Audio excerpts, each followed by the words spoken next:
Probability sampling second part है non probability sampling. एक class मैंने बनाई हुई है difference between probability sampling and non probability sampling. वहाँ मैंने बताया है कि प्रोबेबिलिटी सैम्पलिंग में रैंडम सिलेक्शन लेते हैं ताकि हर बंदे को, हर एलिमेंट को, हर सब्जेक्ट को इक्वल चांस मिले स्टडी में पार्टिसिपेट करने का। जबकि नॉन रैंडम सैम्पलिंग या नॉन प्रोबेबिलिटी सैम्पलिंग में हम नॉन रैंडम टेक्निक यूज़ करते हैं। इसमें कोई गारंटी नहीं है कि हर बंदे को, हर सब्जेक्ट को, हर कैंडिडेट को इक्वल चांस मिलेगा या नहीं मिलेगा सैंपल में शामिल होने का, और इसी वजह से इसे कहते हैं नॉन रैंडम या नॉन प्रोबेबिलिटी सैम्पलिंग।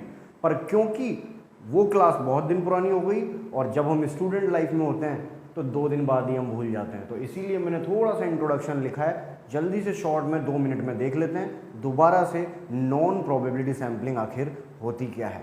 देखिए, non probability sampling does not give equal chance to participate in study और बीइंग सेलेक्टेड। वही बात जो मैंने अभी बोली, हर कैंडिडेट को नॉन प्रोबेबिलिटी सैम्पलिंग में प्रोबेबिलिटी कम है कि वो सेलेक्ट हो, तभी तो बोल रहे हैं नॉन प्रोबेबिलिटी कम है कि वो सैंपल में आएगा। मुझे 100 बंदे हैं मेरे पास, उनमें से 50 लेने हैं, लेकिन अब तक तो रैंडमली सेलेक्ट कर रहे थे, अब तक तो कंप्यूटर लॉटरी मेथड या रैंडम टेबल की सहायता सेलेक्ट कर रहे थे। यहाँ तो मैं मेरे पर्पज के हिसाब से कर लूँगा। पर्पज के हिसाब से मतलब सपोज करो मुझे 30 से 50 साल के लोग चाहिए, तो मैंने मेरे पर्पज को देखा कि मुझे 30 से 50 साल के लोग चाहिए, वो मिलेंगे किसी पर्टिकुलर सुबह सुबह अर्ली मॉर्निंग वॉक पे जो गार्डन जाते हैं, वहाँ गार्डन जाके मैंने सैंपल कलेक्ट कर लिया मेरा। तो मेरा पर्पज या मेरी कन्वीनियंस के आधार पे मैंने सैंपल कलेक्ट कर लिया। इसीलिए इसको क्या बोलते हैं, नॉन प्रोबेबिलिटी, क्योंकि ये इक्वल चांस नहीं देती है हर कैंडिडेट को कि वो सेलेक्ट होगा या नहीं होगा।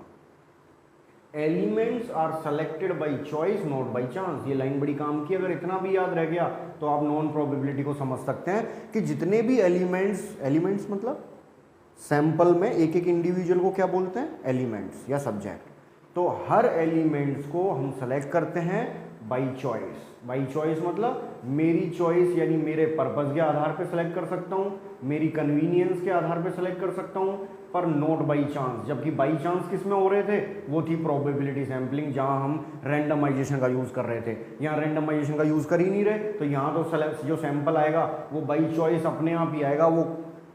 वो बाइज्ड होके आएगा कि वो बाइज्ड होके नहीं आएगा, इस बात की कोई गारंटी नहीं है।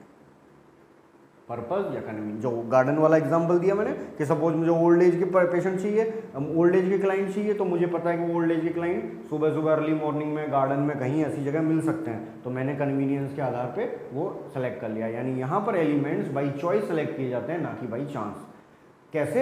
कैसे हालांकि ये एक ही सेंटेंस है, मैंने अलग अलग लिखा है क्योंकि मेरा मानना है कि छोटे छोटे पॉइंट में लिखते हैं तो जल्दी समझ में आती है बात, इसलिए। बाकी आपको ये पूरा एक साथ ही लिखना है कि elements are selected by choice not by chance by using non random sampling method. बताया ना मैंने, क्योंकि नॉन प्रोबेबिलिटी सैम्पलिंग में हम कौन सा मेथड यूज करते हैं, नॉन रैंडम सैम्पलिंग मेथड, और इस वजह से it is believe that more likely to produce biased. देखिए, बोला ना मैंने अभी आपको कि आप अपनी कन्वीनियंस के आधार पर अगर सैंपल सेलेक्ट करोगे तो बायस्ड होने के चांसेस हैं या नहीं है, भेदभाव होने के चांसेस हैं या नहीं है।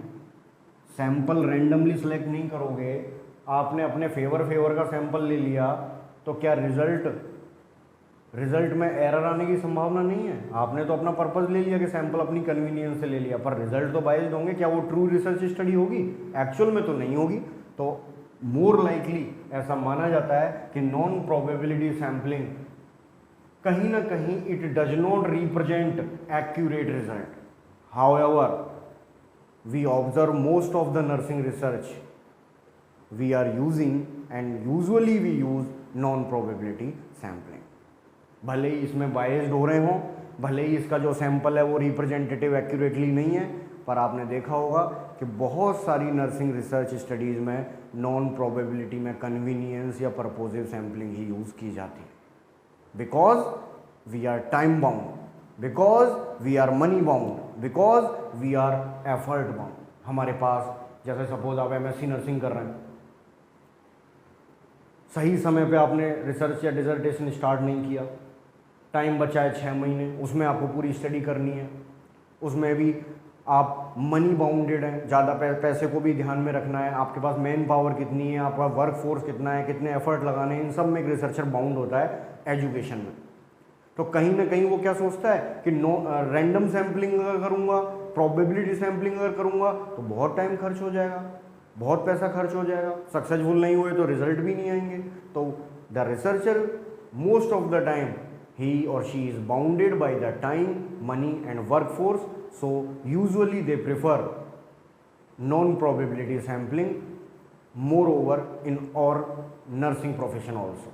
यही मैंने लिखा है कि it restrict generalization, क्योंकि हम बाई चॉइस सेलेक्ट कर रहे हैं, बाई चांस सेलेक्ट नहीं कर रहे, तो इसके जो रिजल्ट आएंगे वो कहीं ना कहीं हम बड़े लेवल पे जनरलाइज नहीं कर सकते, कहीं ना कहीं हमारा सैंपल बड़े लेवल पे रिप्रेजेंटेटिव नहीं हो सकता।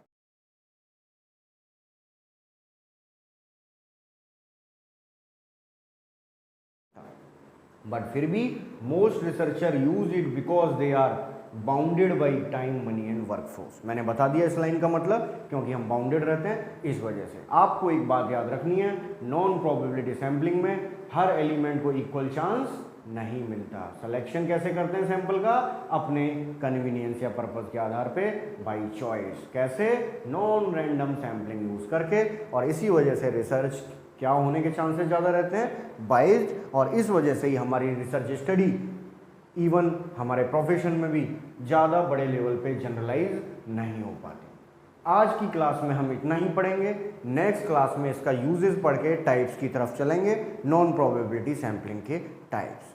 आई होप कि आपको ये क्लासेस पसंद आ रही होंगी। आई होप कि मैं आपके सिलेबस को कवर कर पा रहा हूँ। ये जो भी रिसर्च क्लासेस जितनी भी मैं बना रहा हूँ, ये GNM, BSc, MSc and as well as somewhere PhD students के लिए भी बेनिफिशियल है। Thank you and good luck.